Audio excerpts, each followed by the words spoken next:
En este video analizaremos el impacto de la pandemia por COVID-19 en las finanzas públicas de la ciudad de Bogotá, en el marco de la asignatura de Economía de las Finanzas Públicas de la SAP. Soy José Aníbal Pérez, administrador público y trabajo en la Secretaría de Educación del Distrito. Soy Yarelis Peñalosa, soy contadora pública y trabajo en la Secretaría de Hacienda Distrital de Bogotá. Soy Ruth Merchant, contadora pública y trabajo como contratista en el Departamento Administrativo para la Prosperidad Social. Mi nombre es Ángela Sierra y soy administradora pública.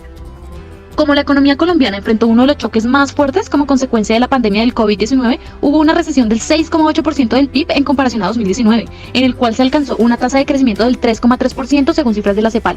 Por esa razón, se hace necesario tomar a modo de análisis las finanzas públicas de la ciudad de Bogotá y su impacto a causa del COVID, debido a que es la ciudad con mayor participación en el PIB nacional.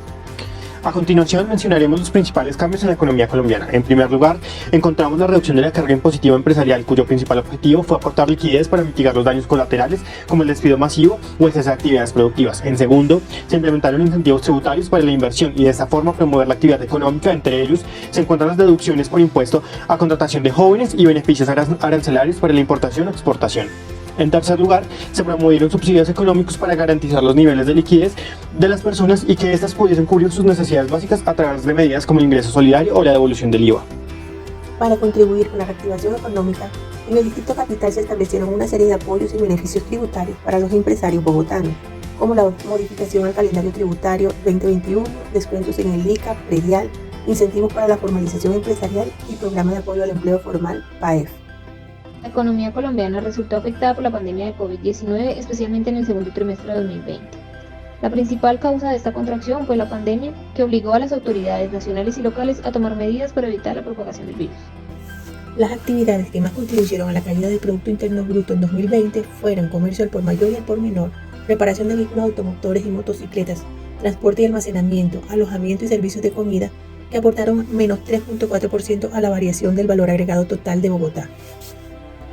En 2020, los sectores más afectados fueron construcción con una caída del 27,7%, seguido de minas y canteras con un 15,7%, comercio y transporte, alojamiento y servicios de comida con un 15,1% y actividades artísticas y entrenamiento con 11,7%, por lo que también fueron los sectores que más contribuyeron negativamente a la variación del PIB. Por el contrario, presentaron variaciones anuales positivas: agricultura con un 2,8%, actividades financieras con un 2,1%, actividades inmobiliarias con 1,9% y administración pública, defensa, educación, salud con un 1%.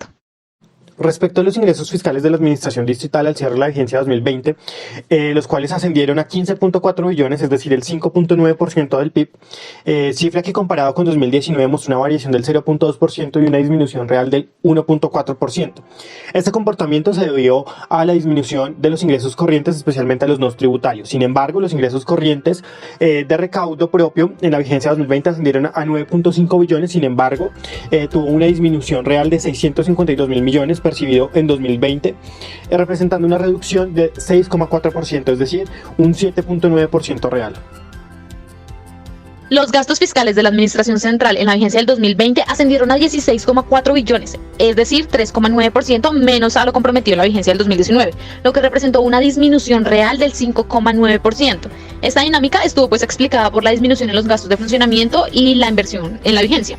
Estos gastos de funcionamiento en el 2020 alcanzaron una cifra de 2,5 billones, es decir, el 0,9% del PIB distrital, cifra que con respecto a los compromisos de gastos de 2019 disminuyó en 4,4%. Y con respecto al presupuesto definitivo de la vigencia, los compromisos fueron menores en cerca de 377 mil millones. El valor total del servicio a la deuda, compuesto por intereses, comisiones y las transferencias para el servicio a la deuda, ascendió a 281.989 millones, gasto que experimentó un crecimiento del 65,9% con respecto al año pasado. El valor comprometido en intereses y comisiones de la deuda pública en 2020 ascendió a 159.080 millones, experimentando un incremento del 88,9% frente al 2019. La deuda pública externa representa el 49,6% y la deuda interna representa el 50,4%. Este último componente aumentó de forma representativa debido al pago del servicio a la deuda asociado a la emisión de bonos que se efectuaron en las vigencias 2019 y 2020 en el marco del programa de emisión y colocación de bonos de Bogotá. En términos generales, la Administración Distrital en el año 2020 tuvo un desempeño positivo en las finanzas públicas a pesar de la afectación de la pandemia de COVID-19, porque obtuvo un aumento en los ingresos totales, un aumento en el pago del servicio de la deuda y una disminución de los gastos totales, generando así un déficit inferior al de 2019 cuando no hubo situación de pandemia. Las soluciones a corto plazo de las finanzas públicas del distrito son la reactivación económica con el fin de aumentar los ingresos de impuestos indirectos y mantener un nivel de gastos a fin de seguir disminuyendo el déficit fiscal y aumentar los pagos del servicio a la deuda. Podemos ver que se vio un alivio a las finanzas públicas del distrito en la disminución del gasto de funcionamiento por adopción del trabajo en casa. Es por esta razón que el teletrabajo ha venido creciendo a nivel nacional y muy especialmente en el distrito capital.